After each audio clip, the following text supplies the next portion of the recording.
All right, guys, good morning. This is the worksheet that you guys are assigned today. So, just a quick overview of what I am needing on this worksheet. So, genetics practice problems. For each genotype below, indicate whether it is a heterozygous or a homozygous. Now, remember, genotype, that is the genetic makeup. We cannot see these genetic makeup in our body. That's the genotype. And heterozygous, that means it is different. Hetero root word is different. So heterozygous would be like a big H and a little h. They are different. Homozygous, remember no homo, they will be the same. So you'll have a big H, or a little h, little h. They have to be the same. All right, so number one, we have a big A, big A.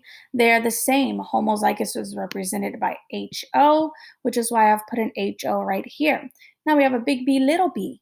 This is different. So heterozygous is represented by HE, which is why I have an H and a E right here. And you're going to do the same thing, so on and so on.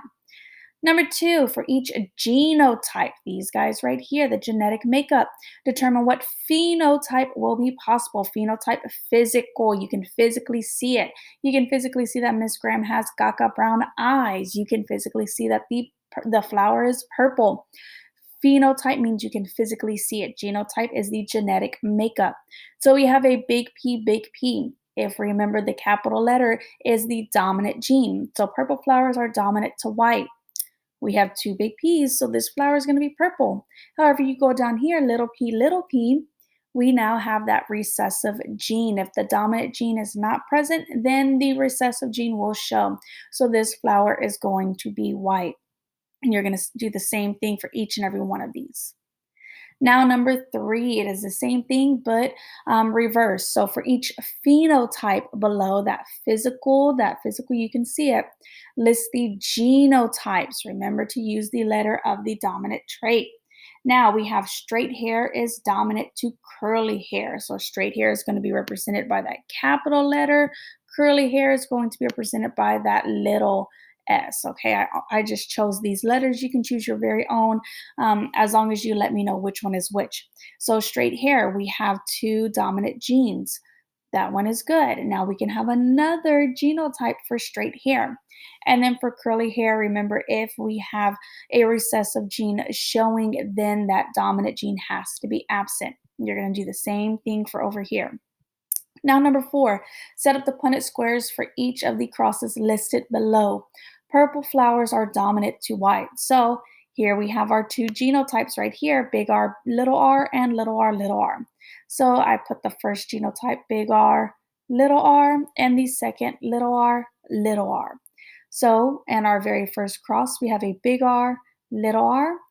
This guy crosses with this guy over here. We have a little r, little r. Same thing, this guy crosses with the very first guy, so we have a big R, little r. And then this guy crosses with this guy, and a little r, little r. And you're going to do the same thing, so on.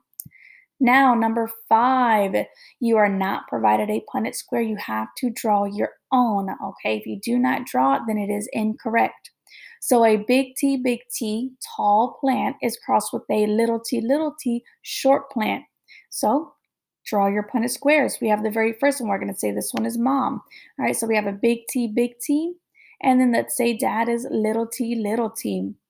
We cross these. This guy crosses with this one. So we have a big T, little t. This guy again crosses with this one, big T, little t. This little t crosses with this big T, little t.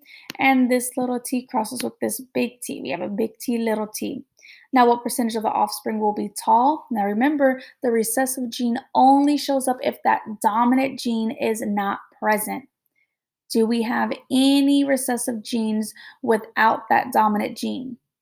Well, let's look at our capital letters. This one has a capital letter. This one has a capital letter. This one has a capital letter. This one has a capital letter. So they are all going to be tall, 100%. You're going to do the same thing for number 6, 7, 8, 9, 10, 11, 12, and so on, okay? Show the cross for two heterozygous guinea pigs. I believe that goes with number 12.